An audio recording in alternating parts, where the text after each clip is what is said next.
So I suppose it's time to give everybody a bit of an update as to what the heck is going on. Now look at this. You've probably never seen me put out a clip without a green screen before, and things look kind of different. Well, they look very different, and a lot has been going on over the past couple of months, and in fact the past year. There was a period there where I was pushing clips out at one stage, one a day, and then they went down to about 3 a week. And as I mentioned in a past clip, I got really tired, and there was a real balance that I had to choose between family, work, and putting out clips. Now, of course, as you put out more clips, this actually becomes more work. As you can see here, I've moved house and I'm down one studio. While this place is a little bit more spacious than the last place, I'm down one room, and so I wasn't able to set my studio up. So I'm still looking for the right fit for how I'm going to be recording. I don't know. Let me know in the comments below. Do you prefer a background like this or a green screen where I can write and you see everything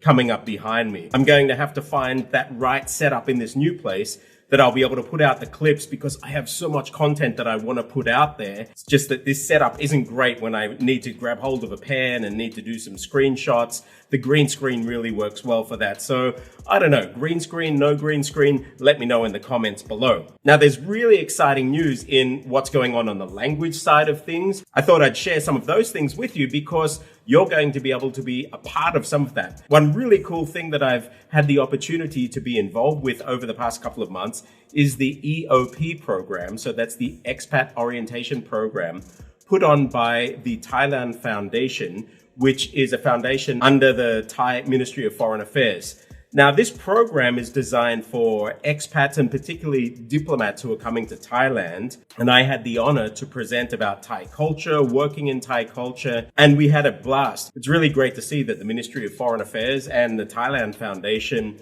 is putting something out there and getting people who aren't government people to be able to put something together and present Thailand to the world through them. And I was actually given freedom to put a program together that was my perceptions, my views, and based on the experiences that I've had working over the past 25 years with companies in Thailand. And I hope that it was well received by people. One other thing on the language side of things that they've been doing is fantastic. They've actually put together the first program where people will become accredited. Now, initially, it's just a beginner level in the Thai language. And they've designed this program to be done in, I think at the moment, there's 9 languages. So there's Chinese, there's Lao, Burmese, Vietnamese, I think Arabic, Russian, perhaps German.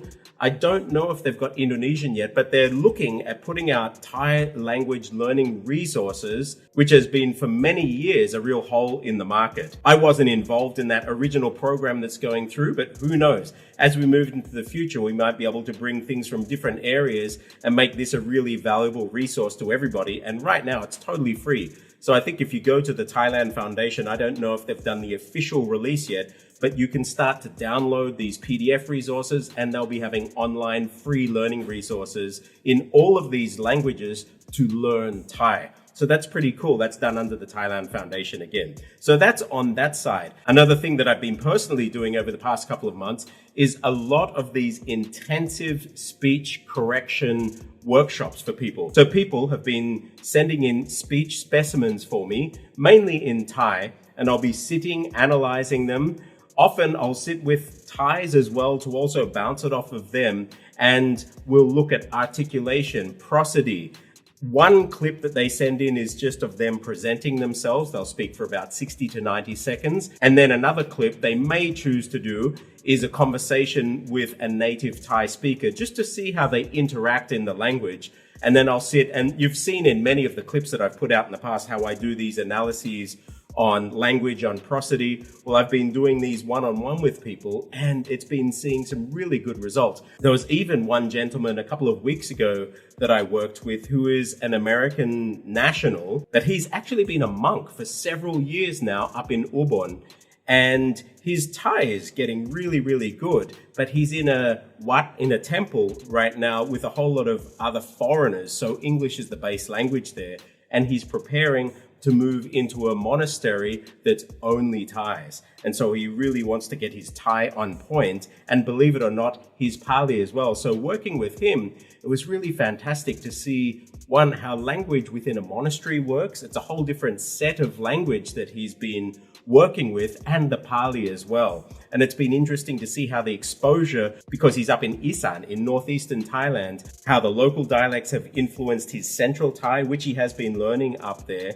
So we're needing to sort of pull it all in a way that he can actually switch between Isan if he wants, Central Thai if he wants, and they can also switch between normal speaking register or the register that he will be using in his life as a monk. So that was a fascinating experience, but I've been really enjoying doing these one-on-one speech coaching sessions. If you want to do one yourself, if you're learning Thai or another language that we cover, jump into jacademy.com and you can book a session with. Another thing that's starting this Saturday, we have our Mindcraft live sessions starting. Now, we've had a pause for several months, mainly because of work, and we've also been moving, so I've been without a studio. I'm going to find a way to do it this Saturday. It will probably be a temporary fix, but we're doing session 1. And there've been so many things happening in that area. Look at Chat GPT. This has just opened up a whole new world of language learning opportunities. And there are some things that maybe you didn't realize you can do that you can do.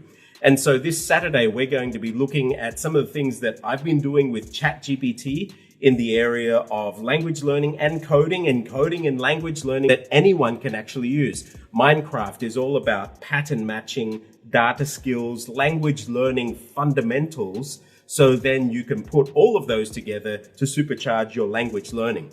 And so Chat GPT is this brand new tool that we have. And I've been having a lot of fun with it and been learning actually some new languages with it just to test it out. But I hope you're going to enjoy that. If you're not registered for Mindcraft, it's a 1-year registration that goes on, and there's already 5 or 6 entire seasons of it that you have access to. If you do go in, make sure that you do the first season first, because that's the fundamental learning for all of the other seasons and modules. But do that, come in, and then this Saturday, you'll be able to be part of the next season going on. So that will be 10 sessions, and we'll be covering so many different things and be doing a lot of these coaching sessions to get your prosody up in whatever language it is that you're learning, in vocabulary, in fluency, and just sounding natural in the way that you're speaking that or multiple languages. So that's Mindcraft starting this Saturday. And also on the language learning side, I've started writing another book. Now, many people have bought my Cracking Thai Fundamentals book. I'm writing this first book just as a base book for language learning in general, which will then be able to be a foundation for other stuff. So the Thai or Indonesian or Chinese or Spanish or Danish, whatever languages they are that you're learning, you're going to be able to use this as the base. Just pretty much like what Mindcraft is, but a distilled book version to be able to get these fundamentals. As you know, I'm also a tech person, and so my company Cognizance, we've been really getting into tech solutions, cloud migration, and ERP/APS systems. And so my aerospace client, we've been working intensely with them and done a whole re-implementation of the ERP system. And in being immersed in these ERP systems over the past year and a half, I found that this has become a perfect marriage between cultural and linguistic skills, because you need to work with the people and go and speak with them and work out how they work, what processes they do, and the tech, because the ERP system is the way that runs their business, runs their supply chain, and links all the people together in the whole manufacturing process. So doing it with aerospace over the past year and a half, now my company is applying those cultural and linguistic skills together with the tech. And we have a great team of people that go into the companies and we work with them, and we can work through all levels of the company in the local language, in English, map out what they need, and then we put these systems together. So many people out there probably would have never thought to put these ERP systems and cloud migration together with linguistic and cultural skills and knowledge. But it's amazing how they integrate, because in the end, it's all about joining people together.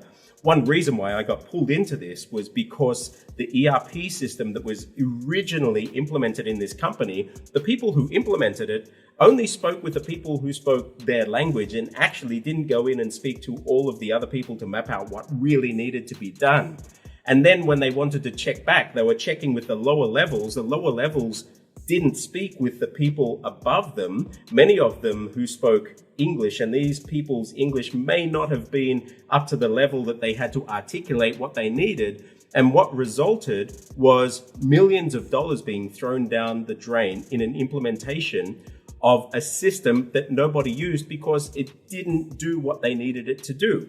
And so the language and cultural aspect of that was crucial to get it running properly. And I've realized that that's something of value, not only in Thailand, but across the region. So there you go. That's an update on what I've been doing. If you do want to be part of Mindcraft, we're starting the next season this Saturday. So come in and click on the link in Jacademy and subscribe. It'll be great to have you in there. We have some really cool people in there. If you want to do one of those intensive speech sessions, again, just click on the link below or shoot me a message and we can set that up. And for everyone else, let me know in the comments below, green screen, no green screen. What do you think the best way for me to take this forward is? I've got so much content I want to put out, and I'm sure there's stuff that people want me to cover as well. So let me know what you want covered as we move on. One thing's for sure, I'll start putting more content out now that I'm in this new place. I'm looking forward to the next year. I'm Stuart J. Raj. I'll see you on the other side.